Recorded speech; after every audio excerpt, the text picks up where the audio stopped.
আমি chicken stew বানাচ্ছি। চিকেনগুলো লম্বা লম্বা পাতলা করে কেটে নিয়েছি। এবার কুকারে বাটার বা সাদা তেল দিয়ে, সে একটু বাটার একটু সাদা তেল মিশিয়ে সেটার মধ্যে শুকনো লঙ্কা দুটো কেটে দিয়ে দিয়েছি।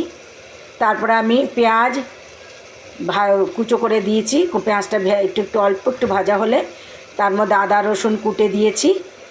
আদা রসুনটা একটুখানি গন্ধটাই হয়ে গেলে তার মধ্যে আমি তরকারি দিয়েছি। সবজিগুলো হচ্ছে গাজর, বিনস, পালং শাক, টমেটো দিয়ে আর চিকেনটা দিয়ে আমি এটাকে আবার একটুখানি কষাবো। তার মধ্যে আমি দিয়েছি গরম মশলাও, একটু লবঙ্গ দিয়েছি, একটু এলাচ দিয়েছি, আর দেবো গোলমরিচের গুঁড়ো, আর নুন হলুদ দিয়েছি। এবারে দেবো গোলমরিচের গুঁড়ো দিয়ে তারপরে এটাকে আমি একটুখানি ভালো করে কষে তারপরে জল দিয়ে আমি এটাকে 2-3টে সিটি দিয়ে দেবো। তারপর নামিয়ে আমি দেখাচ্ছি। এই যে স্টু অনেকটা স্যুপের মতোই করেছে, অনেকটা স্যুপের মতোই করেছে স্টুটা একটু। আর আমি কিন্তু চিকেনগুলো বোনলেস নিয়েছিলাম।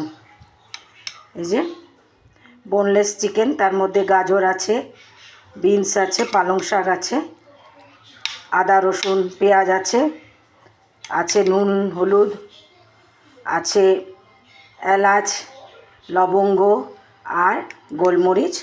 এবার যদি কারো বাটার খেতে ভালো লাগে বা স্বাস্থ্য সচেতন হলে অত বাটার না খেলেও চলবে, বাটার উপরে দিয়ে খেতে পারেন। আর এটা এমনিও খেতে পারেন বা রুটি দিয়েও খেতে পারেন। এমনি খেলেও এটা একটা পুরো প্রপার মিল হয়ে যাবে। সবজি আছে, প্রোটিন আছে, ভিটামিন আছে, সব কিছু আছে, পেট ভরে যাবে। রাতে ডিনারের জন্য সাফিসিয়েন্ট। তো নমস্কার।